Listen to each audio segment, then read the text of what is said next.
So I'm going to walk you through the breakdown, the beginner's guide of the cycle of success. Okay. And what this looks like is following 4 main phases. And like I said, these 4 main phases align with the 4 phases of your hormonal cycle throughout the month. So your womb cycle. They also align with the 4 phases of the moon cycle and the 4 seasonal phases. So what I want to just hone in on here is that these phases are not something that I just pulled out of a hat. These are literally based on the cyclical nature within you and around you. And I have a few more episodes that dive into this in deeper depths so that you can understand this better. And I'll link those here. So the cycle of success, also known as the cycle of creation, follow these 4 main phases. And this cycle of success is a core framework of the O-Flow framework, which is, like I said, what I teach in my courses and in my one-on-one coaching. And what we're doing with this is applying it to your actual goal. So looking at your current career goal, looking at your current business goal, what is it that you are wanting to execute on? What is it that you are wanting to create? So this is a specific and quantifiable goal, okay? And the 4 phases go as follows. We have phase number 1, which is innovation. Phase number 2 is called illumination. Phase number 3 is culmination, and phase number 4 is regeneration.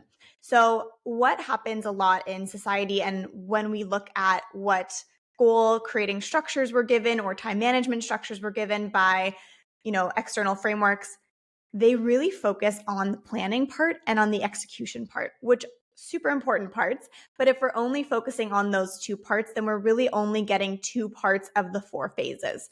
And what we really want to do with this cyclical approach is complete the entire cycle. So innovation is really you getting started, you're planning, you're brainstorming, you're initiating what you want to create. Then we have illumination, where you're launching, you're executing, you're getting your ideas out there, you're promoting it. Like I said, you're launching the business, the course, you're going to the job interviews, you're doing the presentations.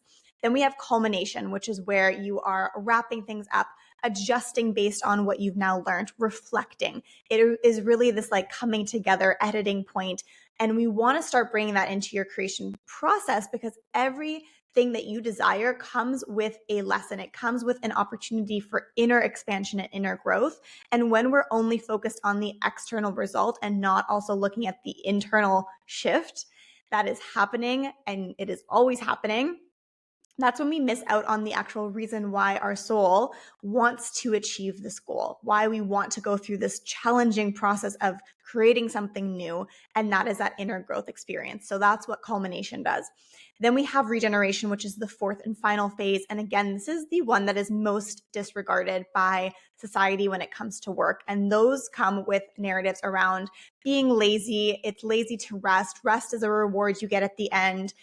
All of those belief systems that make us feel bad or guilty for slowing down or pausing or not doing more, those are going to come up in this 4th phase. But this 4th phase is what allows you to basically recharge your battery so that you can step into either the next phase of the same goal, or that you can step into the next goal that you're wanting to create. So if you're someone who achieves a goal and immediately jumps into the next one, this is going to be a really important phase for you. But like I said, it is the most disregarded phase by society. So most of us are missing out on this magic that comes up in this phase.